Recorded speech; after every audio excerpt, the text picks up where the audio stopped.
3 shots, 4 par, I just do 2. 1 putt, par 4, birdie, woohoo. New driver, info, replace, M2, par 5, fairway, what you fin do? Think I'll try to get on into, start right, good line, good view, it drew. Shoot and make Gavin, 2 thumbs that's up high and 2 fingers. On the Screws podcast presented by Manscaped. Bryce, our ad guy now. Go ahead, Yeah, Bryce. hashtag ad reads with Bryce. New segment coming at you. Yeah, give the info. Let's do it. Yeah, if you want to mow your body down, TM, make sure you use discount code OTS Golf for 20% off and free shipping for any items there. Yeah. Even if you're just buying one item, go ahead and use it. Or even if you're just trimming one item, like you're making one item too, like Bryce has done right here. Like yeah, with the I unibrow. actually just did my unibrow the other day with it, and it looks fantastic. So, Yeah. I definitely mowed my body down well and used Manscaped to do it. So, go over and check them out. Yeah, this just yesterday, so this is gonna come out on Friday as usual. So just yesterday I was out at Copetown Woods. So you guys have heard us talk about Copetown Woods. Bryce and I played there last year with Blake and Chef. It was a tough day. We had some better weather, way better weather this time. It was good. We were out with Barry Forth. He's the owner, general manager. Larry Froth is his alter ego sometimes on social media. So he's just a good guy, man. All around good guy. Just gets it. He just gets like what golfers want to experience when they're golfing. Private feel at a public course. One of the best clubhouses you're going to get. And he invited us out.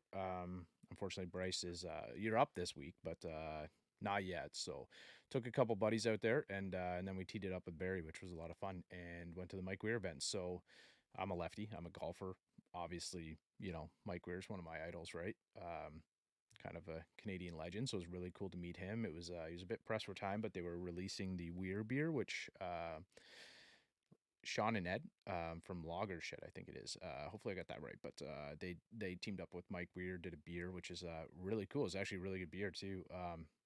Had a few, still played all right though. It was okay. It was we played a game of Vegas, my buddy Curtis and I, versus my friend Kirk and Barry. So it was good. Barry and Kirk ended up beating us though. So how much better was that course in the better conditions? Was it not way better or what? Yeah, well, like it was beautiful when we were there, right? I know, but it was wet and soggy and yeah, it was. It still plays really tough. I oh yeah, had a couple doubles, but I played the par threes really well. I told you we had another little hole-in-one scare. It was like a tucked pin, so we were just playing Vegas, having a good time. Like went right at it, hit like a nice like draw. Bryce, if you remember the par three, it's kind of uphill a little bit, and there's a par five green just to the left of it, and there's like you were long on it when we played. There's like some like lilac bushes or something there, so it's probably like the I don't know, eighth hole maybe, something like that. Seventh hole. This is seventh hole. I remember that. Yeah, so the pin was like tucked on the bottom. It's not like really elevated. It's maybe like 5-6 feet, right? Like just slightly elevated. Yeah, I guess. Yeah. So yeah, I know which one. I think it just seems like it because there is a bunker kind of short left, right? Yeah, it's like short left, and then there's like a mound that goes up. So that's where the pin was. It was actually a really tough pin, and I hit just like my stock draw in there, and we couldn't see the ball driving up because it was kind of tucked in behind. So Barry was looking at me, and like obviously he's the owner. He knows the course really well, and we were having those. You get that feeling. It's like I was starting to get a little nervous, right? So, but yeah, so it was a good day. Played the par threes really well. Barry and I had some. We're going to reserve it for our next chat, but Barry and I had some really interesting tee shots on number 9. So that was kind of it was tough. Couple tough tee shots on number 9, but I actually like smoked a 3-wood. I had to hit a 3-wood into a par 4, so that'll give you a good idea of what happened. So yeah, it was tough, but didn't get up and down either, man. Like, cause same thing is like I was just into the second cut, and like like ball goes in and down, like it's just gone, like and it's buried. Yeah, so good thing is I learned my lesson last time we played there, Bryce. It's like you just got to get it out and try and make a putt, right? And I did that really well. Like I, scrambled pretty well. I probably shot, again, we were playing Vegas. I probably shot 77 to 80 or something, I would think, somewhere in there. So I didn't really tally up the scores to figure it out, but had a couple doubles. So not any bad scores. It was a pretty good day. Pretty good day. Nice. Drove the ball okay, aside from that one tee shot. Couple decent approaches, so rolled the ball well too. I played yesterday, which was Sunday. My dad actually came down and we just played 9 holes, but I played not great, but I got the stealth in the bag now, right? I just got it. So how was it? I can when I put it on the screws, if you know what I mean. It went.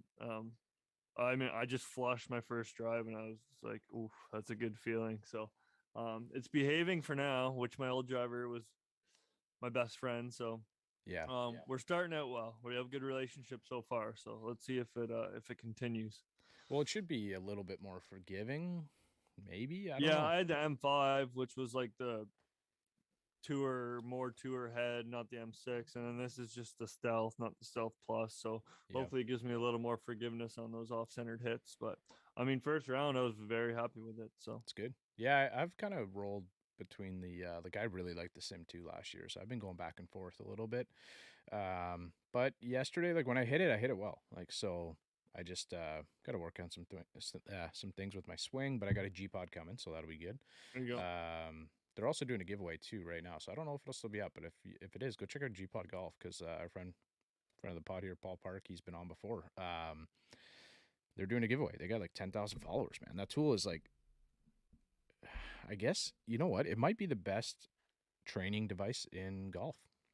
Probably, I would definitely argue it. Like everybody wants to record their swing. Everybody wants to like have a look at their swing and see what they're doing. Like what more visual aspect do you have from just, you don't even need a magnet on the phone. Like you just pop your phone on it. They've done some type of, I don't know, some type of like weird, I don't know what word I'm looking for here, but some type of like science experiment or figured it algorithm. out. Yeah. Some weird algorithm. You just pop it on. You don't even have to put like a magnet in there or anything. I think, I don't know. So it's cool. I'm looking forward to it. It should be up any day. And then, no more setting things up on the corner of my golf bag or on my like coffee cup or anything like that. So it'll be a good day. JT this weekend, big W at the PGA. Yeah, Southern Hills mowed down the competition. He did mow down the competition. You know, I love like the quote I saw today. Like, you know, I get he was like joking about it, but he's like, "Don't let anybody tell you can't do anything." I shanked a 5-iron or whatever it was on a par 3, and then had an approach shot from like 105 yards out and won a major championship. So JT's been due, right? And his game's been good. I think like when he got into that playoff, like I felt bad for Pereira, man. Like Mito played so well and double bogey that. What was that swing on 18? It's tough, man. It's tough. What? Like I don't even know what that was. It's just like the level of nerves, right? I'd be nervous too. Like U.S. Open, like you have to just hit 4-iron or something, lay up. Like I mean, you just gotta make par. That's a tough hole to like, isn't it? It's a tough hole to par, for sure. So John Rahm John Rahm shanked one as well. Yeah, but like you just can't even put that. I know it was even if he hit 3 wood, but I even think if he had driver, it would have went long into the creek anyways. Like I don't think he should have hit driver there, but I don't know. Regardless, it's a tough for him. You could see Joaquin Nyman, his fellow Chilean, watching and kind of consoling him after. It was tough, but in his interview after, he was like, I made a few mistakes, but I mean, I'm still very proud of what I did, and he should be. I mean, he's gonna win, right? Like he's a rookie. But that was a great performance. I mean, you can't look back as being. I mean, it's just gonna up his confidence and be better for his career. So good for him. Well, maybe give him a shot at the, maybe the president's team or something like that too. Yeah. I don't know where he's sitting right now, but he's got game, man. He's been around a little while. I know he's played pretty well at a major championship too, but Zalatoris is like his stats. He's got 2 missed cuts in I think out of 8, but other than that, they're all like top 10s. It's insane. Yeah, man. I wanted to see him win, but I was happy to see JT win for sure. Honestly, man, when JT wins, I think golf wins. I said that the AJ, our friend from Pioneer, we were talking about it a little bit, and I think when JT wins, golf wins, man. Like people, it's good for the most part, are fans of JT. I think he's a good ambassador, kind of like Rory is, good ambassador for the game. I think, we're gonna see Zalatoris win major championships. Like it's gonna happen. He's a year older than me. But that putting stroke needs It might be worse than mine. I hate to say it, but it might be worse than mine. So I think it was Thursday or Friday. Guess who led the tournament in strokes gained putting? Will? Will Zalatoris, man. Yeah, So I mean, I don't know. He finds tournaments to like putt well, yeah, but then you see like a slow mo of his putting stroke, and it's just left, right, left, right. it's left, almost like right. he's like pushing it to the hole. It's an interesting one, but I enjoyed the tournament. I thought Southern Yeah. Hills played tough. It was kind of interesting, you know, how they have to like add tee blocks and they're hitting over groups and Yeah. but I've had a couple messages about that and we're going to see more of that in golf as things get longer. Guys are Right? getting longer. Yeah. There's only so much real estate. Like we're probably going to see that at the Open. So You know who I love to see up there? T5, Tommy Fleetwood. yeah, it Big was fan, nice. man. It I was like to nice. see him back in it. Yeah. Well, I've always he's had some liked game him. lately. Like he's been playing Oh well. yeah. And he's one of the best ball strikers in the world, right? So one of the nicest swings. So he was, you know, in those tournaments, he's always going to be floating around. He just has to get that win. Yeah, for Um, sure. but yeah, it's like he's just got to get it done, and it'll come. I'm sure it'll Yep. come. But it was still fun. It was a lot of fun to watch. I like seeing guys have to grind it out like that. It's kind of nice to see them like play golf like I do. Yeah, JT you know, back from 7 strokes too. yeah, It's awesome. 1.2% odds were what he had to win the championship going into the final round, which was pretty cool. So I got beat up pretty good. Like I got beat Oh, up. I got rinsed this weekend. I had no Canadians making the cut. Was the only one I had to go through. So tough. I got rinsed. Tough week for us. But I think I made all 3 cuts though, maybe. So tough week for Scotty Scheffler, DJ. We talked about Tiger, obviously, and like how that was really, really tough to see him have to withdraw. So Yeah. you said he shouldn't have been playing. I said, watch your mouth. And The next like 20 minutes later, Yeah. WDs.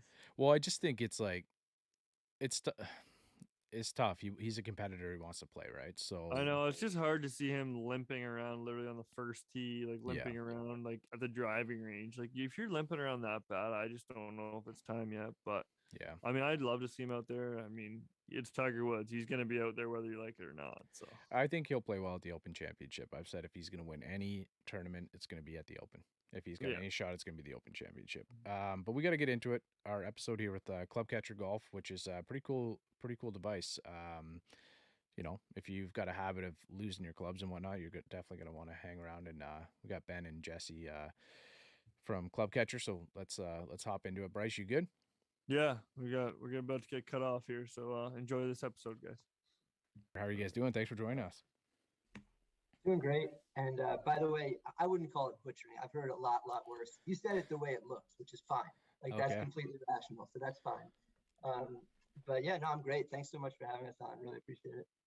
And so you're the founder. You mentioned you were just before we got on. Jesse and I have chatted a couple times. We've tested out the product. Product is pretty cool. And Ben, so what do you do with the company, Ben? I'm kind of helping oversee, all marketing efforts, specifically digital influencer and affiliate marketing. And I've been with Club Catcher since early March. So it's been just a couple of months for me, but working with Jesse and Dan and Jason, some of the other guys on our team, it's been a really fun experience the last couple of months. It's been really, everyone on the team has been absolutely great, especially Jesse. So thanks, Ben. It's been super fun having you here too. Seriously. yeah, Bryce is here too, and Bryce has been on the pod probably since I don't know episode 20 or something like that. So this is going to be episode number 81, I believe. So we've been at this a little while now, so it's really good to have you guys here. Jesse is in the top screen. Ben is like right here beside me. He looks like he's like really close to me here. You can't see it, but it looks like I could reach out and touch him. But yeah, that might switch at some point. If it does, just so you know their faces. So if they're chatting, and we'll try and drop a little name bar over there.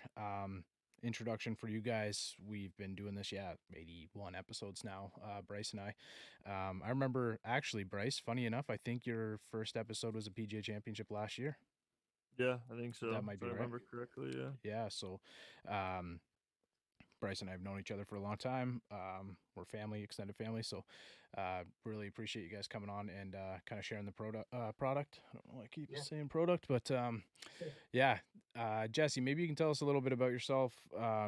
Just kind of if we can get a little bit of information from you guys, just who you are before we got to Club Catcher. Before Yep. you know, we'll get into it, but before you kind of got into this venture, what were you guys doing before? Yeah, sure. So uh, I spent the first part of my career in aerospace engineering, and Oh, so so I did engineering on satellites and unmanned airplanes, and I would work on the part of the vehicle that would is called guidance, navigation, and control. So it's the part that would automatically steer a satellite or an airplane, um, automatically control its orientation and its position in space. And so I would sort of like write simulations to model airplanes and satellites, and then test out different control laws to see how they perform to steer the aircraft, and then sort of hand that off to software engineers who would turn it into the flight code. And then I got into some other things in aerospace, like some management, business development. Um, then I was a co-founder of an electronics manufacturing company here in San Francisco, which is still going. I left it a couple of years ago. I was there for about 6.5 years. And what we did there was, we're a contract manufacturer. Tempo is a contract manufacturer, which means they'll make various electronics for various customers. But the specialty is really complicated, big, expensive circuit boards that the customer needs really fast. And so that is the specialty. And then it's using custom software to try to automate more of the parts of the manufacturing process, so that it just all goes a lot faster. So that's Tempo. I was there for 6.5 years, and at that time there were some changes. It was the maybe weren't focusing on some of the things that were most exciting to me anymore, which I'm not saying is the wrong thing. They were focusing on some things they needed to. It just, for me, felt like a good time to move on. And then I decided to do what I've had in mind now for like 13 years or so, which is Club Catcher. So, around that amount of time ago, I'm in San Francisco now. I was in San Diego at the time. And I've never been good at golf, still not good at golf, but like I would go out and play in San Diego, and my friend and I would go, and I mean, we were just out there having fun, and we would definitely leave clubs behind a lot. And we were playing with, he's an aerospace, he's a mechanical engineer. We were both working at an aerospace company at the time. And somebody in our group at one point, when one of us left the club behind, and then we kind of like, the other one teased the other guy, saying like, it's the fifth time this month or whatever. And then the other guy, or foursome, who had heard that we were aerospace engineers, are like, you guys are engineers, why don't you invent a product to fix that, to solve that problem? And we kind of, my buddy Matt Smiley and I looked at each other, and we kind of like, light bulb. yeah, we're like, yeah, actually, let's think about that. And then we started just right then just brainstorming it. And then it's been, I guess, a sort of a long road with some stops and starts. I mean, I put it on the shelf pretty much entirely while I was at Tempo there, the electronics manufacturing company. But then, yeah, finally, this last couple of years, and everything takes a little longer, or a lot longer than you think it's going to. Hurdles come up that you didn't expect. But so it took a lot of work, but like, we have a product now that we're really happy with. We've been selling it starting just before this past Christmas, and have some customers now who are happy with it, who have already told us that it's prevented them from leaving some clubs behind, which is obviously what we love to hear. And so we just love to kind of get this in front of as many people who want the product as we can, and solve the problem for whoever wants the problem to be solved by technology. Unless you might just decide you want it to be solved by like being determined to have a better memory, and that's fine. But for some people, it's just like they're out there having fun, and they're always just gonna forget some, and we want to give them one less thing to worry about. Just let them enjoy golf, whatever that is to them. Hey, it's easy to rely on technology nowadays, right? So Yeah. we got Ben here as well, Ben Ball, so marketing manager. Tell us a little bit about yourself, Ben, if you don't mind. Yeah, definitely. So I've had a career-wise, I've had an interesting career and background. I spent the last 2 years really in the golf industry full time, and then at least over the last year alone, just having like at least a foot in it. Prior to, and it all started because of COVID. It all started really honestly in March of 2020. Prior to that, I think I started working for this company, and I started working with this company called Simon Property Group back in 2016 when I graduated from grad school. And you guys aren't familiar with, if your audience isn't familiar with Simon Property Group here in the States, Simon Property Group owns almost like every mall in the country. They are a property management company that owns, every shopping center you could think of in the United States and a bunch all across the planet. So I was with them for 4 years, was known them for my entire career. And then COVID hit, and shopping malls and public shopping areas and COVID and shutdowns were not going to mix very well. And I just remember being in my office one week and I saw a stock price just dip 50% in like 3 days. And I'm like, I went to my boss, I'm like, this isn't good. And he goes, no, you're fine. No, you're fine. 2 days later, I got the call. Yeah, you know what? We're gonna, it's tough times. And I'm like, yeah. So unlike a lot of people during March 2020, I got laid off, which is, it ended up being a blessing in disguise. And a week later, I got a job offer from a startup called Body Track. And Body Track's been around for, I think, a decade now in the golf world. Yeah, we know Body Track. We know Terry Hashimoto and yeah. Hurricane Terry. Yeah, we've had Terry on the pod before. Yeah. Very human, funny guy.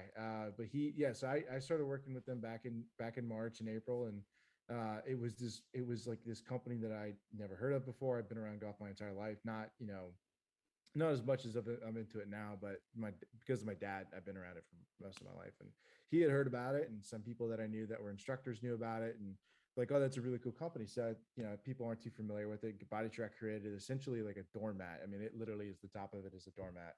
And on the bottom of it is this like pressure pad. And you stand on it and it connects to an app via its own Wi-Fi network. And it allows you to view your weight distribution throughout your golf swing. So it's a force play, and it competes with, Swing Catalyst and Smart to Move and some of the other big ones in the industry. So what they really, really wanted to focus on was, essentially, they were this B2B company. They had maxed out the golf instructor world. It's honestly really funny. My first couple of months with the company, it was really hilarious to like look into like big time golf influencers and instructors and people you wouldn't think had ever heard of Body Track, like Rick Shields, who's the biggest independent golf influencer in the world. You would see old videos of his, or just DMs between him and Body Track back in the day that he was a fan of them. And he had his own mat. And I think there was a Peter Finch video, and he was doing a tour of his new studio, like just last year. And he's like, "Oh, look, I found an old Body Track mat back in my garage." And Claude Harmon, the son of Butch Harmon, was a big fan and user of Body Track. The Mike Shy, the golf coach for Bryson DeChambeau for a long time, was a user of Body Track. So there was just this really cool. They really did have a track record of working with some of the best instructors in the world. But they wanted to focus more on consumers. There was this theory at the time, or like they were starting to see some evidence that golf was going to take off, at least from the equipment side. It was one of the only things you could do, so they wanted to focus more on people who could afford a $3,000 product, and could pair it maybe with a launch monitor or with a simulator in their home. So over the next year, we just try to transition Body Track into this consumer facing company versus more of a B2B company. And we were pretty successful with it. We had some really good partnerships, and we were able to, I think by the time I left, we were selling some mats and doing some really good business. Now I won't lie and say that some of the people that bought the mat were instructors. So we weren't like selling solely to consumers, but if you're in business, you're going to sell to whoever's going to buy the product. So we did well with it. And at the time, I think it was March of the following year, I got a job offer from Rapsodo. Was with them through the summer and into the fall. And if you guys aren't too familiar with Rapsodo, they make a portable launch monitor. And they've got partnerships like No Lane Up and Golficity and Coach Rusty and a bunch of, and they've gotten a bunch of awards through my Golf Spy and Golf Digest, and just this really successful company and a really smart team. So I was kind of overseeing their marketing efforts for about 7 months, and then just had unfortunately just had to resign at one point and just had to move away. And they kind of wanted everyone in St. Louis, kind of where their home office was in the United States. And my goal long term was to move to Nashville, which is where I ended up. So I just kind of was, I'm going to move to Nashville. So luckily I was able to get a job out here, but then started doing some consulting work and started working with some other brands. And I worked with Drybox for a little bit. Drybox is this really cool startup founded by Jake Hutt, who's a pretty big now TikTok and Instagram influencer within the golf world, and a guy named Deal Yang. And it's just like, imagine like a U-Haul trailer, and there's a golf simulator inside of it, and you can rent it for parties and events. That is cool. That is yeah, cool. so Yeah. they're doing a really cool thing, and I think they just launched in Charleston and in Utah. So they're looking to launch in different states depending on who they can get to work with in each state. And then by the time I was kind of finishing up there, I met Jesse, and I've been with Club Catcher ever since. And then it's like in a full-time role, I work here in Nashville in digital marketing for a company. So it's been a really interesting 2.5 years. I'll say that. I got to meet some really awesome human beings in the golf world. I think when I was at Battle Track, I did start a podcast because we needed content. So even just doing that, I got to meet some really awesome people I admired. I met Tom Coyne over Zoom, had a conversation with him. James Robinson, the YouTuber out of the UK. I met Ben Higgins and Wells Adams from The Bachelor. John Buccigross of ESPN. Before I left, we had lined up like Jay Billis and a couple other people that at that point I was just wanting to interview anyone who liked golf, and I admired anyone even if they didn't have anything to do with the golf industry. But that was just something that was just a product of the last 2 years. And yeah, that's kind of been that's kind of me and where I've been the last couple of years. Perfect. That's kind of cool you say that too, because I mean that's honestly why me and Mac do this, is just to kind of connect with people like you said, and people we look up to, or even if we don't, just interesting people in the golf world. And it's really cool. I mean, people don't realize how cool it is just to chat with people that you've never met before that are that enjoy the same thing you do. It's really cool. It's kind of like as the pandemic started and whatnot, I think a lot of people took on different ventures, right? So that was the idea, is like continuing a skill set that a lot of us, might have felt like we were losing, and talking to new faces. And like Jesse and I hopping on a call like last week, like we didn't know each other. We just kind of chat through social media a little bit, and then, just hop on a call and talk some golf or something that's interesting to us. I think we got into a whole bunch of different topics and stuff like that. And it, went on for a little while, which was great. Like it was nice, right? Because we were all kind of missing that like human connection. And although we're on a Zoom call right now, or we're on like an online call, it's still nice to have that connection. And then I've been able to, catch up and meet with quite a few people that I've ended up, meeting through the pod. So it's been really cool. And we, you said Swing Catalyst. We've also had Ryan Hawley on, who's a Swing Catalyst. He's an affiliate up here, and he's been on the pod in the past. And then Squares Golf was on the pod a couple weeks ago, and they do a lot of work with Terry Hashimoto, the guys over at Body Track, on developing, their shoe and their footprint essentially that goes with that shoe, right? So if we can take it back a little bit, Jesse, I know you mentioned there that you started the idea. So you started the Club Catcher idea. You've had it for some time now. Walked away from it a little bit, came back to it. Same thing, back and forth. When did you kind of when do you think you got started on? When did you first have the idea? I think it was like 2008, maybe. Really? Yeah. Okay. Yeah. I think that's probably when I should call Smiley and see if he agrees with that. But Smiley doesn't. I'm still friends with him. He doesn't work on the project anymore, but he's still down in San Diego. But I think that's when that time was that we kind of like had that light bulb moment that we talked about. And then we just started dabbling and working with people who knew electronics better than we did.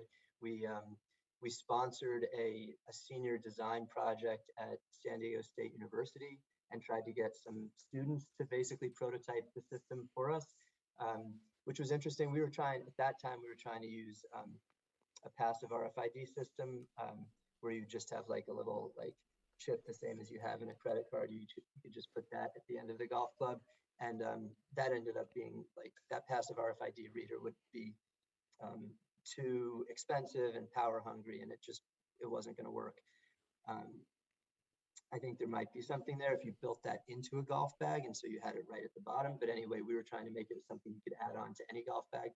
So that didn't work. So then we realized we actually have to have powered transmitters in the club units, and yeah, and then we started developing, like back then, like there was Bluetooth, like Bluetooth Low Energy had just come out at that time, but like it wasn't there weren't like a lot of great software libraries for it yet, and so you're kind of having to develop things from scratch more, and like we decided not to go with Bluetooth Low Energy at that time, or really Bluetooth at all. We had instead a dedicated base unit that you would clip to the golf bag, and the club units would communicate with that, which it's still not actually like, I think it's not necessarily a terrible idea, because there's actually some people still you'll find who are like, oh, I don't want to have to bring my phone, but most people do bring their phone. So like for most people, using a phone is totally not a problem. But like if like I think like if I could just sort of have everything I would want right now, like I'd have that as an option that people could buy. It's just that Right. what we decided for this version, now that like starting kind of like a few years ago, like I guess I did start to kind of think ahead while I was still at Tempo. I started to think ahead of like what is going to be the next version. I started kind of designing it a little bit, and then once I left Tempo, I started kind of really getting into it. And we decided, like the people I was working with on the firmware, which is like the software that goes in the unit, and I decided like it's just like from a manufacturing standpoint, like it's just better to only have to manufacture this instead of having to design this whole other thing, which is this base unit. And then with the base unit, like how are you going to interact with the base unit? Whereas like the phone obviously is great because everybody already has one. Almost everybody brings it golfing. The how do you interact with it? It's like it's already built in. It has a screen, it has buttons, it has everything you need. It's like it's just like there's a lot more efficient way to do it. And so we now use the phone as the base unit. Um, One thing that was tricky that we had to kind of change is like if you have the base unit clipped to the golf bag, then you can basically use a system where like if the club unit goes outside of a certain distance from that base unit, you can be like, okay, the person is using that club. But with a phone, you can't do that, right? Because the phone might be in the golf cart, like in the glove box, in this cup holder, in your golf bag, which is on the golf cart. It might be in your pocket. So you can't tell from how far the club is away from the phone. You can't tell like where the club is because you don't know where the phone is. So we had to redesign that. And so yeah, so now we have a system of using sensors in these units to know if the club is in or out of the bag. And then from that, we determine first, we look at it going out of the bag. We give you some time to select your clubs and change your mind. Once that amount of time has expired, we call that the removal timer. It's in the app.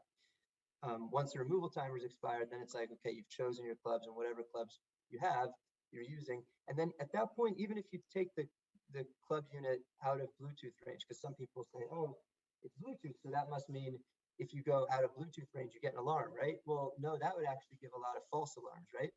Because if you have your phone, let's say you have your phone with your golf cart, you typically take clubs pretty far away, and Yeah. you don't want alarms all those times, right? Yeah. Bryce is always putting from like 60, 70 feet away. So Yeah, and 4 putting usually. So. So then it's like, okay, so it's not based on distance. It's really based on there's kind of 2 algorithms. One algorithm is on the club unit, and that's the one that takes sensor inputs. So there's a light sensor and an angle sensor. And by using those sensor inputs together, the club unit algorithm knows whether it's in or out and sends that signal over Bluetooth to the app.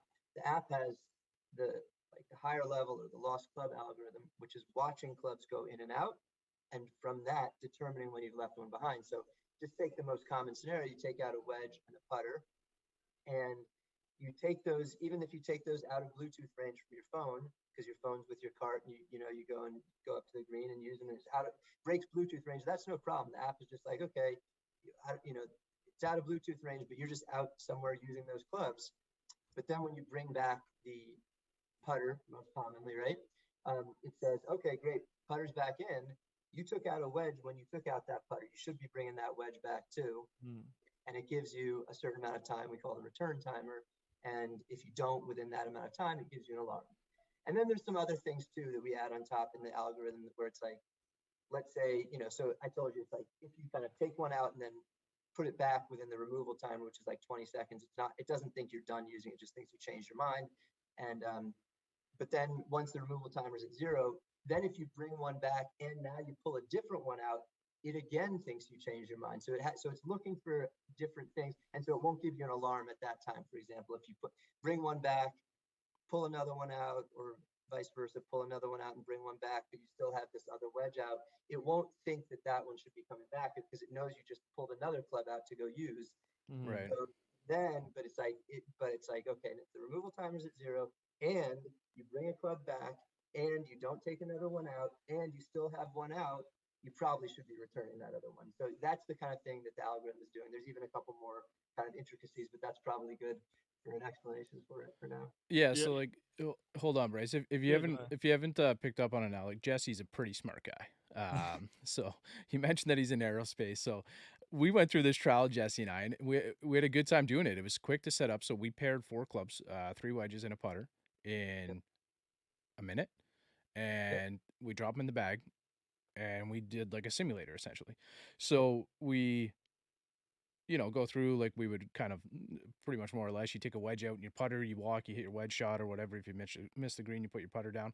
And then I drop the putter back in the bag, and almost like instantly it lets you know that the wedge is not with it, which was pretty cool because I guess that's the way to simplify it for anybody listening, that you're not going to drive or walk to the next hole and then it's going to get to a certain length away and it's going to say, you got to walk all the way back and get your club. It's like instantaneous, which is, really cool feedback that I think if anybody has that problem that they're, leaving their clubs. I'm thinking about my buddy Curtis as you're driving home from work right now, listening to the podcast. I know that you are one person that leaves your clubs every once in a while, and I've mentioned to you, you're a lefty as well. So, I think it's I think it's a good thing for our listeners or anybody listening to the pod that's interested in the product to know that it is instant. Like it's an instant feedback, which is really cool.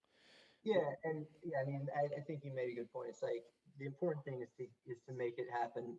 Make that alarm go off before you drive off to Right. the next hole. Because Yeah. like if you get it at that time, right when you come back to your bag, it's not too bad of a pain in the butt to go and grab your club.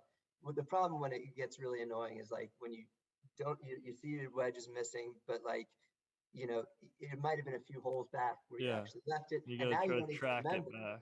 What's that? You got to try to track it all the way back. Yeah, When was the last we've time I all been used there it? Was it through hole 2, hole 1. Yeah, exactly. We've been there through rounds where guys are coming by, like they're having a good time. They're like, "Have you seen a wedge?" Yeah. Yeah. And then maybe you have it, maybe you don't. But I'm definitely glad you kind of explained that because this isn't just your standard GPS system kind of thing, right? It's way more than that. So I'm really glad you explained that for listeners because there's a lot more into this than just the GPS system for sure. Yeah, no, I appreciate that, and I mean it's funny because like I wouldn't call this aerospace engineering, but like I use some of the same tools, like a software package called MATLAB, which is for basically making simulations.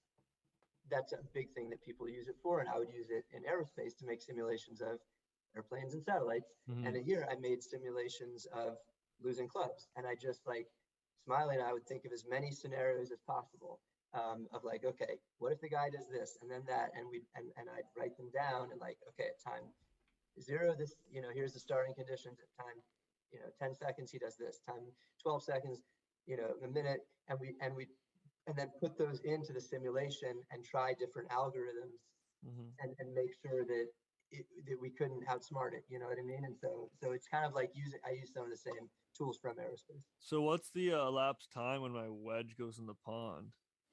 They I need to didn't. know how your wedge is in the pond. Are you throwing it or is it slipping Well, out? there's not so much wedges, but there's definitely been a few putters that have been in my bag that have been threatened to go in. Yeah, for sure. I've never actually done it, but I've threatened a few I was putters. playing golf out in Wilmington, North Carolina. We're visiting where my sister lives, and Wilmington it's on the southern tip of the state on the coast, and it's like right north of Myrtle Beach.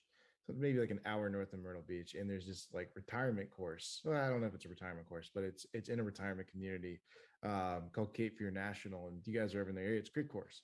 And there's all these like lagoons all over throughout the course because it runs alongside like the Cape Fear River Basin. Yeah. And it's horribly sweaty. It's the middle of summer. It's probably 95 degrees. And now, since this happened, I wear rain gloves during the summer, especially when I play that course because there's no trees, there's nothing, it's just barren. And I was using my 3-wood, and there was this tee box, and I think it was just a par 4, and there's this long lagoon that runs along like the fairway, and the fairway is off to the right a little bit, and you have to like hit it between like these like two trees and like a bunch of bushes. And on the top of my swing, the club flew out of my hands and into the lagoon. And I was wondering if that happened to you, because literally like the next week, it was the same driver set that my dad gave me. It was like an old Big Bertha driver set. I was playing golf with some buddies of mine in Atlanta, my coworkers at the time when I was at Body Track, and we are on just playing at a par 3 course, and I had like I don't know why I had my driver out, but it was a longer hole, and I took it out, and once again, same at the top of my swing, it flew out of my hands and hit a tree and bounced back onto the tee box. And ever since, I have not, like, if it's in the summer and I'm wearing, depending on where in the country, I'm wearing rain gloves, and I swear to God, they're like the best. They're just like, if you have really sweaty palms like I get, especially Yeah. in the summer. I have it's rain the gloves. I worst. love them. They're Yeah. great. I think Okay, I was Bryce is gonna just say- talking about shooting 79 with 39 putts. I think that's it. Well, I shot a 77 the other day with 14 birdie chances. Not saying they were close, but I mean, if I sink half of those, it's a 68. So Yeah. my putting game is just not there, and I've threatened a few putters for sure. I was gonna say, Ben, I was gonna say, like, instructors will sometimes tell you, like, don't grip the club too tight.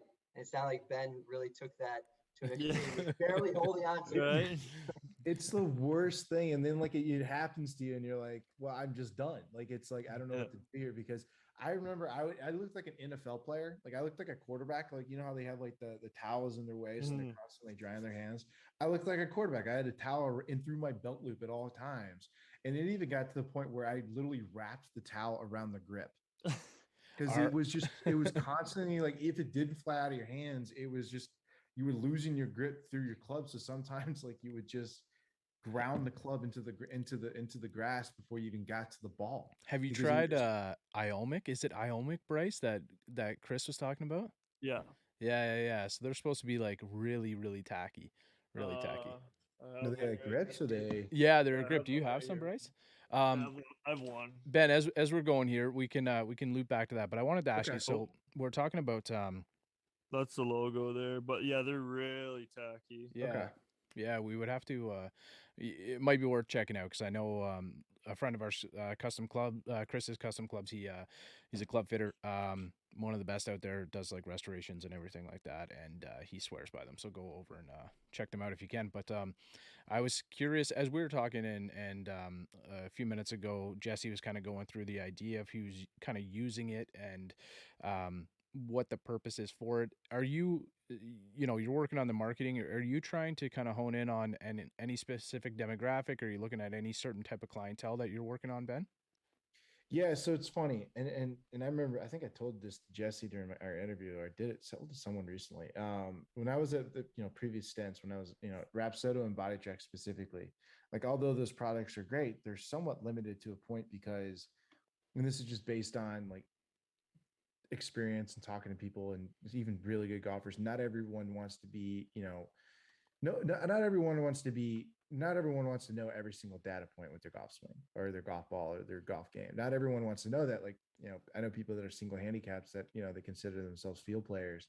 And I would give them like a launch monitor, like, try this out. And they're like, hey, I just need to know, I just need to know my distances. And then they gave it back to me a couple of days later. I'm like, I'm good. I don't need, I'm like, well, it does all these awesome things. And he goes, I don't care.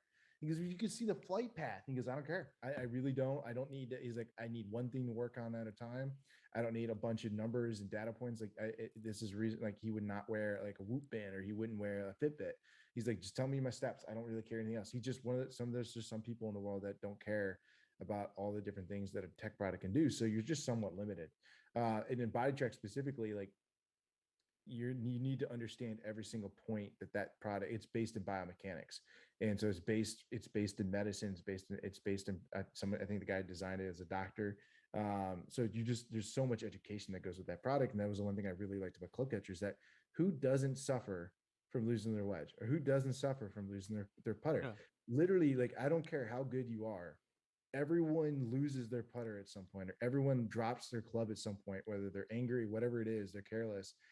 It happens to everyone. Like, I remember and that was the one thing that was really freeing about it. I was like, I can target anyone with our ads. I can target anyone with our social media.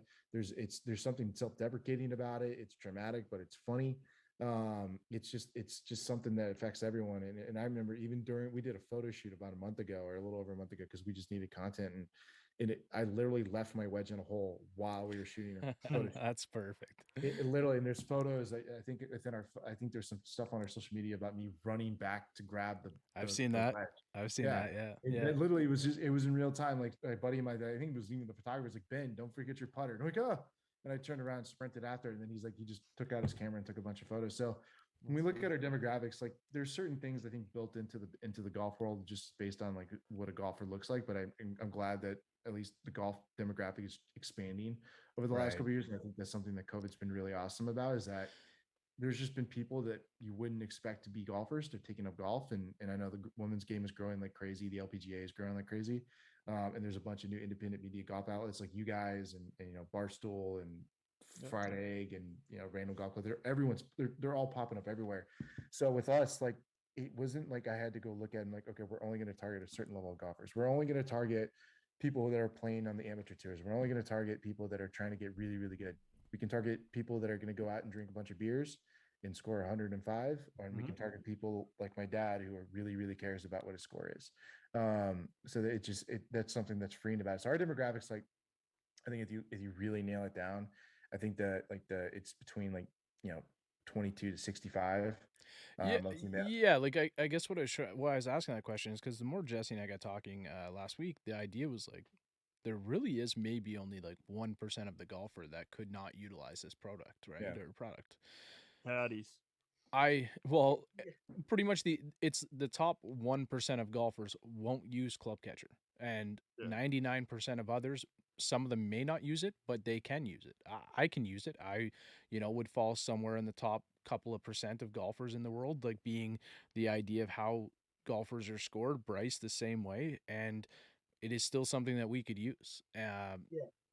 If I go, I've got some friends who play PGA Tour Canada. I've carried their bags and stuff before. Those guys probably wouldn't use it, but they're in the top 1% or higher of golfers on the planet, right? So that's why I thought it was kind of cool that it's because as Jesse and I got talking, the wheels were kind of spinning a little bit, and then I realized that, and you had said that you were kind of sending them to some seniors and whatnot that are playing golf that are a little bit older and whatnot. But that's perfect though. Nobody wants to lose a club. I was golfing with a friend of mine, Sam, the other day, and he had lost his I think his 56, his pitching wedge, and his 8-iron, and he knew exactly where he left them on the whole, like the golf course he was playing the night before, right? So immediately, if you have these, you get back to your bag and you don't lose those, right? So that's Well, expensive. especially with like how expensive clubs are right now. Like Yeah. you're paying $600 for a driver, like or maybe even more for a putter. I mean, you don't want to be leaving those places. I mean, people snag those. I mean, hopefully not, but people will take them obviously, and I think you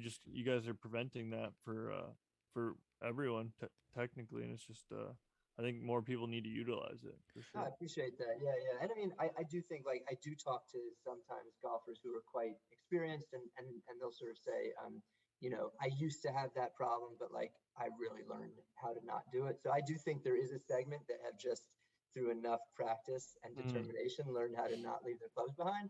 And that's fine. But like Mac is saying, it's like Yeah, I that's thought a I small portion. learned how to not hit a snap hook too, and I tell myself that I've learned how to not hit a snap hook, but it doesn't always happen that way. But Bryce, before you jump in, we're in conversation with Ben and Jesse from Club Catcher. I'm gonna link the social media, the website, and everything below. So if anybody is at this point and they want to go check it out, there's a couple other products that are kind of similar. Like we talked about the Arcos model and how it screws into it's like a cap screws into the end of the club. Really, I guess, kind of like small and not very intrusive in your bag, which is kind of nice. I had a question for you, Jesse, before sorry, Bryce, just before you hop in, because There you go. you were talking about like the size of it and all the different, like you were trying like the RFID card.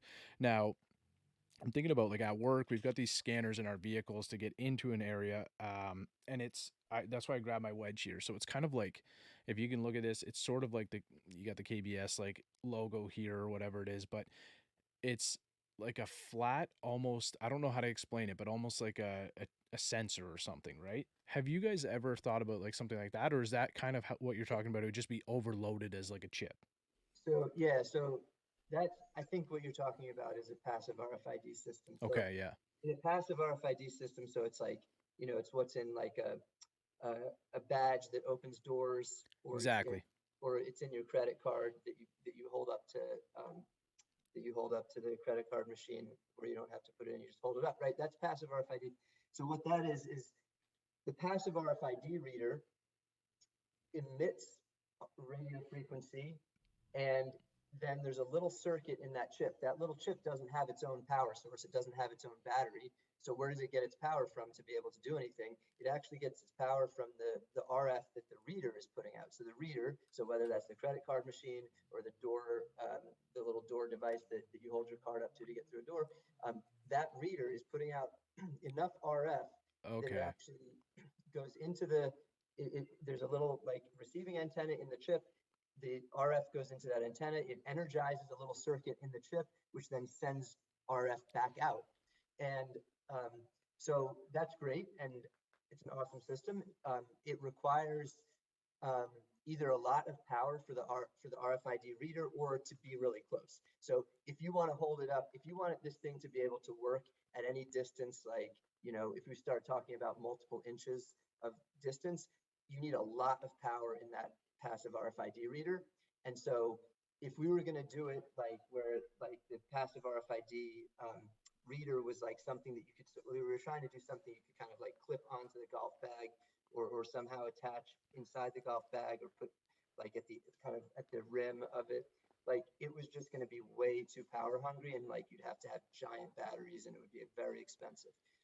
The way that I think you could do it realistically is if you build it into the bottom of the golf bag. So essentially there'd be a passive RFID antenna essentially on the bottom surface of the golf bag, and then you'd have the chip at the end of the grip, so that it basically would come down and essentially touch right. passive RFID reader. And that's the whole thing. Like the smaller distances, it makes an enormous effect on how much energy you need. And so like, then it could be a relatively low power RFID reader if you're literally kind of almost touching the chip to that surface. So, but you really then have to build it into the golf bag, which is something we think about. We haven't gotten to that yet, but I think that could be really cool. Yeah, I just had like a light bulb moment, so I hope our listeners did as well. Like I didn't really like, I guess I didn't realize that the power would be coming from the Somewhere external else. source. Yeah, if that Yeah. makes sense. So Yep. that's kind of why I was just sort of curious if it could be, put on in some other way. So with that, we have it through Yeah. So Bluetooth. I mean, and that would be Yeah. cool, because then those things would be like, those are like a passive RFID chip is super cheap. So I mean, it would add some expense to the golf bag, but the things that you're putting the onto the clubs just become a passive RFID chip, versus there's like a lot of complexity. There's a Mhm. battery in here, and multiple sensors, and a microcontroller, which is a little computer, and a Bluetooth radio. And so, it's the whole thing. Yeah, I'm kind of glad we kind of went that direction, because one of the questions I had was, um, I know you guys just kind of came out with this product kind of recently, and you're all with it right now. But do you guys have any future plans to kind of move forward and bring out new products, or are you kind of just sticking with this right now So and go? yeah, I mean, what we have in mind right now is some extensions of this product. I don't think we have anything that's like in a completely different category. I mean, when I first started working on this, I actually thought about the thing that that Arcos does, or that Garmin does, with sort of using these devices to kind of mark where you are when you hit a ball using your phone's GPS, and then taking the difference on that, and determining your shot distances and doing statistics and things. So like, I thought a lot about that, but like, people now are doing a good job of that. So like, I don't feel like I particularly need to try to do that right now, unless I think of something different that I haven't yet. But so I think that like some extensions of this product, besides that kind of like smart golf bag that I talked about before, would be combining. I think it would be really cool to combine the Club Catcher app with like a golf GPS app, because then the nice thing there is like, first of all, like, then people could use the golf GPS app even if they don't have any Club Catcher units, and then if they want to buy Club Catcher units, they can kind of add that on, and so it has kind of utility on its own as a golf GPS app. But then also there's a kind of a nice combination between the two, where like, if let's say there's a scenario where you leave a club behind, but you accidentally, now, by the way, even if you have your phone on do not disturb, or you have the mute switch on mute, like the alarm will still go off. But if you've actually turned the volume on the alarm all the way down, then by accident for some reason, or for some reason you just don't hear it. And so instead of hearing the alarm as you get back to your bag, you realize it later, and you're like, oh, I'm missing my wedge. Oh, and you look at the app and it's like, yep, it's like telling you you need to go back. You realize you didn't hear the alarm. If we had it combined with a golf GPS app, then what we could do is show you in the app, here's where you were on the golf course when the app last saw that club. And so then you could know exactly where you left it behind. And so I think that would be really cool. Like most of the time, I hope that when, you hear the alarm, and it also, by the way, it works on smartwatches, it works on Apple Watch, Android watches. It works on, like, if you have a Garmin watch, you can set up your Garmin watch to get notifications from your phone. So we want you to be able to really hear the alarm when it happens, and so it shouldn't usually be necessary, but that's something that I think would be great that we'd like to do in the future, is kind of combining it with a golf GPS app. And then, other than that, I think, like, the same way that Arcos kind of builds their sensors into grips, I think that would be a good thing to do in the future, so that it's not a unit that sticks up, past the grips, just in the grip. So yeah, I think those are what we have in mind right now. But like, we're always sort of open to great ideas as well. So Bryce, you'll be able to, the walk of shame when you like go back to the club in the middle of the night to fish your putter out of the pond, you'll be able to one day find it with the GPS. You'll be able to just look at your phone and find out where in the pond it is. That's I mean, if I get that mad, I ain't going back for it. It's done. It's done. It's yeah. You guys have seen probably this is one of the things that made us want to make this product, the Smiley, and I want to make the product years ago, is like, we started going and looking at the lost and found, sort of the big bin of lost and found clubs at every course. And it's just like every single course has dozens, and it's just made it clear. And then we started looking up statistics online and found out, like, how many people are actually doing this. It's just so widespread. It's just crazy. So yeah, so it's like, it's just cool to have a problem that, like, I like to say, it's like, since golf was invented in Scotland, people have been leaving clubs behind, and now there's a solution. It's just kind of cool to come up with something where, like, there's never been an actual solution to this problem before, Yeah. And this what were you gonna say there, Ben? I was just gonna say, I'll just follow up on what Jesse just said. Like, I did this recently when I first started with Copetown. I did go to a course, and I asked them, like, where do you keep all your lost clubs? Like, all the ones that you find on the course, where do you put them? And this is just like a local community just outside of Nashville. And they're like, yeah, go downstairs where you dropped off your golf cart, like in the garage, and there should be some down there. And I walked down there, and it was like it was so depressing. There was clubs probably dating back 15 years, and there's probably hundreds of them in buckets. And I've talked to people at other courses, like, this isn't like a one-off thing. This is like at every course. Like, if you just are intrigued by it, like, just go to your local public golf course, or even a country club, and just be like, where do you keep them? Like, where do you, and if they don't have like a good way of getting rid of the clubs, they probably have them just stored somewhere in a locker or something. Like, I talked to my father about it at his country club in North Carolina, and he said the same thing. He's like, no, we have hundreds in buckets just sitting in, like, just in the garage, just in storage rooms. We don't know what to do with them. So it is like, it's just kind of funny. It's like, when you looked at it, like, or at least when I saw it, I'm just thinking about all the trauma and all, like, the heartbreak from all your clubs and all I'm just like, I wonder how much money, just if you add up like the average value of each of these clubs, like when they were lost, like, how much money do you think was lost on these things? Well, the funny thing for me is, like, I actually, in all those times that I, like, left clubs behind, like, I don't think I actually ever, like, lost it, like, for good. I was always able to eventually come up with it, like, usually by just, like, going back and finding it, or sometimes someone brings it to me, or it's after, someone brings it up to the pro shop. But, like, yeah, so for me, it's like, how do you even quantify the frustration, though? Like, how do you, like, that amount of frustration that I felt having to go and, like, delay my group, then go back and, like, interrupt other people. Hey guys, sorry, I just seen a wedge around here. Yeah, there's the money, which is, like, obviously awesome to save people from that, but, like, I also like the thought of, like, just saving people from frustration. Well, it's also, like, kind of unique too, because we're, you're building something it doesn't exist. This is one of a kind, right? I just need it for like my truck keys in the morning, my work badge, my Dude, tell wallet, me about my it. Oh, sunglasses. I need I need to affix something to like those 4 items when I walk out the door as I grab my bag, and yeah, I think I'll have no problem. But we get rangefinder a lot. We'll get a DM every now and then going, "Will you make this for a rangefinder?" Because I lose that a lot. I could see Yeah. that. Leave it in the That's a, cart or whatever it may be. Yeah. that's a good idea. Yeah. Yeah, Yeah. especially if you don't have one of like the ones with like they have the magnet built in that can just you can just throw it right back onto the golf cart and it I connects feel to like the that phone. can be worse though. I feel like that's how people end up losing it a lot, is like leaving Yeah. it on the They'll put it on cart. like a club or something. Yeah. Yeah. Yeah. I don't So know. I'm the type of guy too to like go out to my ball, range it, and just drop the rangefinder on the ground. So I'll do it. You drop your driver and you're in the head cover and you just throw Yeah. you throw your rangefinder right next to the head cover. I've done that. yeah. yeah. Yeah, that's pretty There's, unique. So there's some systems like Tile. I don't know if you guys have seen. Yeah, I have a couple tiles. Yeah, so like Tile you might be able to get Tile to work okay with your rangefinder. You can't get Tile to work properly with clubs. It just doesn't work. You need to be really looking at whether the clubs are going in or out of the bag, and so you need just a special system for that. But if you might be able to use Tile with your rangefinder, but it also might not be. We've talked about this. It might not be a bad idea to just sort of make a special rangefinder unit. So just like if you're already using Club Catcher, you don't have to go and get Tile. You can just use the Club Catcher rangefinder unit, Right. and now it just integrates with the rest of your system.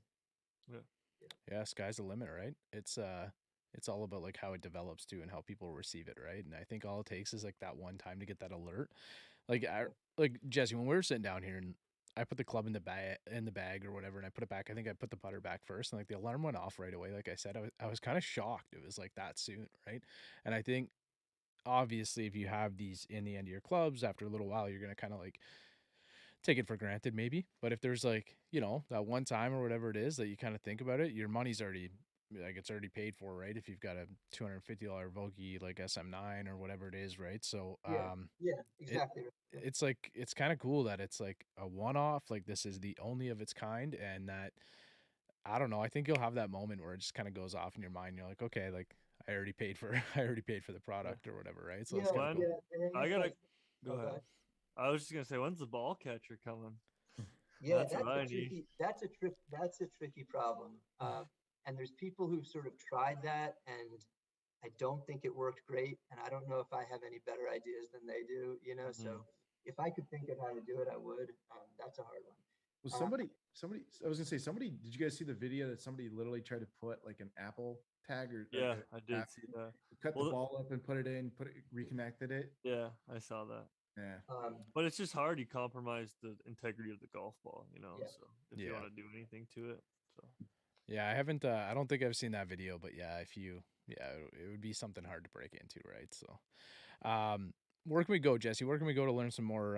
If we want to, if somebody's listening to the pod right now and they kind of want to have a look, like, is it just over on social media, on your website? Do you guys have any instructional videos, anything that they can learn a little bit more about the product? I'll let Ben answer that. Yeah. Yeah, so you guys can find us on social media at the Club Catcher. Instagram is kind of our main platform. Our website is theclubcatcher.com. We have a How It Works page. We have some stuff coming out, and we have I think there was an article that was done on us by Plugged In Golf. So if you search Plugged In Golf with Club Catcher, you'll find that article. There's also one done by Sports Illustrated that was done, I think, a month or two ago. I think it's their morning read at Sports Illustrated Club Catcher. You can find that, and we have some stuff coming out in the next couple of weeks too. That should be pretty cool. So see some more stuff about us. Oh, sorry, Ben. What was the last part? No, I was gonna say you'll see some more stuff about us in the next couple of weeks too. So it's pretty exciting. Yeah, and then I mean, if you we tried to make setup super easy, but if you do want to see me going through a full setup, like basically full setup from the time you kind of open the box until you're ready to start playing, about 5 minutes, and that's just a one-time thing. Which includes literally taking a unit out of the box, screwing it into the club, and then doing that for your 4 units. If you have a 4-pack, you can do it for as many as you want, but we sell this 4-pack, which is what a lot of people get for the wedges and the putter. So the whole thing, so you screw the units in, put them in the bag, and then just register each one to the app, and that whole thing end to end is 5 minutes, and there's a 5-minute video it's linked in the FAQ section of our website. In the first FAQ topic, you can watch a video of me setting it up. And then, but yeah, I mean, if anybody has questions, I actually love talking to customers. So I invite people to reach out to me or reach out to us. And you can do that at info or support at theclubcatcher.com. And I'm happy to, and I'll get on the phone with some people too. Like, I would say that the one thing that, and now we've tried to put a lot of different notes in here to help people with this, but like, I think the one thing that people stumble on is if you're indoors, people don't realize, so it was designed for outdoor light, and people don't realize how much less light there is indoors than outdoors. And so if you take out a club, in some rooms, there's enough light for it to activate the light sensor, which wakes up the unit, but in some rooms there's not. And then it's just a simple thing to do, which we kind of have printed materials saying this, and we have it in the app now, letting people know to do this. But like, if if you pull out a club and you're not seeing it show up in the app, you just either use your phone's flashlight or hold it up to a light bulb or something, and then you'll see it in the app. That's the only thing that every once in a while that people struggle with a little bit. But other than that, it's super simple. So yeah, what else? I think, yeah, again, like I kind of mentioned earlier, like if you made it this far, I think we have a promo code. I should say that OTS Golf. Oh yeah. Yeah. Yeah. So if you go use that promo code, you'll get a discount. It'll be great.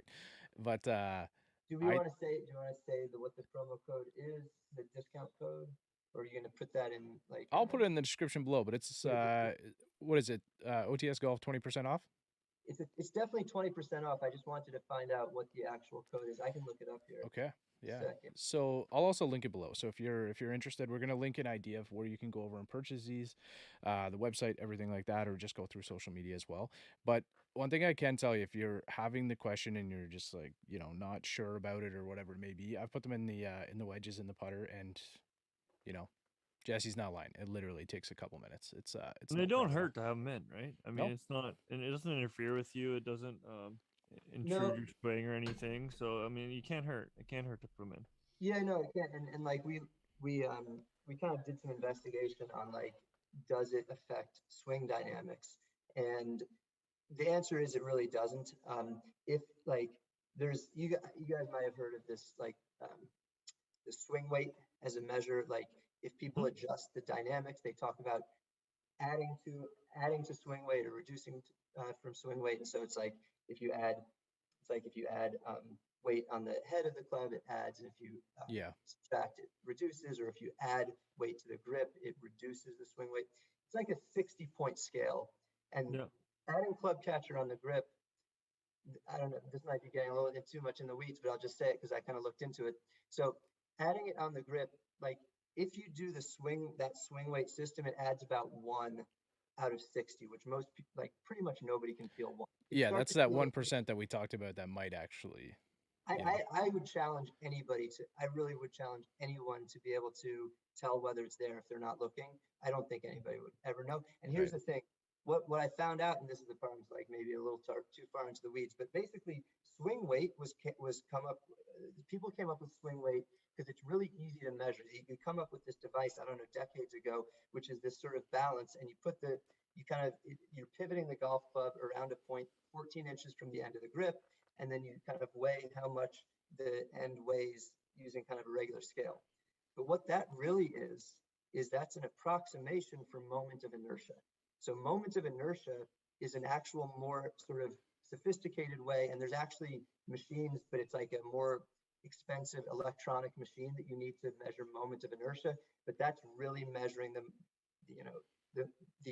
how much inertia, how much rotational inertia the golf club has, and you're measuring that around a pivot point at the end of the grip. So swing weight is a good approximation for moment of inertia if you're adding or subtracting at the head of the club. It's not a good approximation for a moment of inertia if you're adding or subtracting at the grip. And so it turns out that adding right at that pivot point actually does not affect moment of inertia at all. And it does affect swing weight, just because swing weight is not a perfect approximation for moment of inertia. So that's sort of the long spiel on that. But like bottom line, like I would challenge anybody to notice if it's there. That's ways, cool. Yeah, go ahead. Yeah. That's cool to think about it that way, because I know they do a lot of MOI work in the head with launch angles and stuff, but I've never even thought about it throughout the whole golf club, obviously. But Right, there's moments of inertia around the swing axis, and then there's moments of inertia around the shaft axis, which is a different thing also, right? But those are both important for swing dynamics. Yeah. And it weighs a quarter of an ounce. Yeah, I just don't think it's making much of a difference. Ben, what do you guys just have the 4-pack option right now? Say it again. Can you repeat that? Do you guys have the 4-pack option right now, or do you have different options? We have single pack, 2-pack, and 4-pack. Okay, what's the cost for them? Cost is for 4-pack is $79.99. Actually, just 79. It's just 79. Yeah. Okay. Give me a second. It's 79 and then the 2-pack is 45, and the single unit is 25. Perfect. So Okay, so single pack 25, 2-pack 45, 4-pack 79. Yeah, so for each club, the average club is probably a couple $100 and more. So, right. No brainer, right? No brainer. If you're prone to it, definitely go check it out. What's the website, Jesse? Theclubcatcher.com, and you got to put the in the front, because there's someone if you just go to clubcatcher.com, it's someone who takes pictures at nightclubs and posts them. It's like that kind of club. I don't know. That might be cool too. I don't know. Maybe it's your thing. Go check it out, right? You might see some nice clubs, but theclubcatcher.com. Yeah, theclubcatcher.com if you're interested in the product here. Ben, Jesse, thanks so much, guys. Did you miss anything, Jesse? Were you trying to look up something before I let go there? The only one thing I was going to say is that we also wanted to make this a system where you just if you want to look at the app will show you what clubs are in and out at a certain time.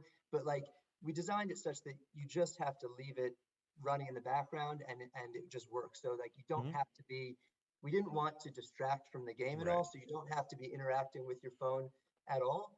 And also, some people ask this question, so you don't need any network connection at all. So if you're out of if you don't have any cell signal, that's fine. Doesn't matter. You can actually have your phone in airplane mode, and it still works as long as you go and turn Bluetooth on. So you don't need any network connection. It's just your phone and the Bluetooth and the devices. That's all you need. Do you have to have the app open, or will it open itself? Okay. Oh, cool. yes. No, sorry. You have to have it open. You have to have it. You can't. If you exit the app, then it won't work. But you can have it just in the background. Yeah. And you can be using other apps or just have your phone screen off. So it can just be running in the background. Cool. Perfect. All right, guys. Well, thanks. I really appreciate it. I think this is the first and only time we'll have a discussion, as you know, about something if we're, trying to keep the clubs in our golf bag rather than leaving them on the course. So it's pretty cool product. And again, we'll, we have a little affiliate code, so we'll drop it below if anybody wants to go over and check it out. But yeah, theclubcatcher.com over on Instagram as well. If you're driving, when you stop your car, I'm going to put the links just down below in the description, and you can go check it out for yourselves. Or you can see Ben running after to get his putter in real time. Not an actor. I think the discount, exactly. I think the discount code is going to be OTS20. Okay, OTS20. There we go. Perfect. Well, thank you guys so much, Bryce, Ben, Jesse. Thank you guys. This was a lot of fun. Appreciate it. Yeah, Mack and Bryce, really awesome to get to know you guys a little bit, and thanks so much. This was fun. Yeah, it was a pleasure having you guys on. Thank you. See you guys. Is out in my ball in the course where I tee up. I lose the ball and I re-up. I miss a fairway, I probably end up in the ocean or maybe the beach. And I'm on a par 5 and I'm finna go reach it. Second was blind, I ain't see it. Feel like it might be an albatross, worst case scenario.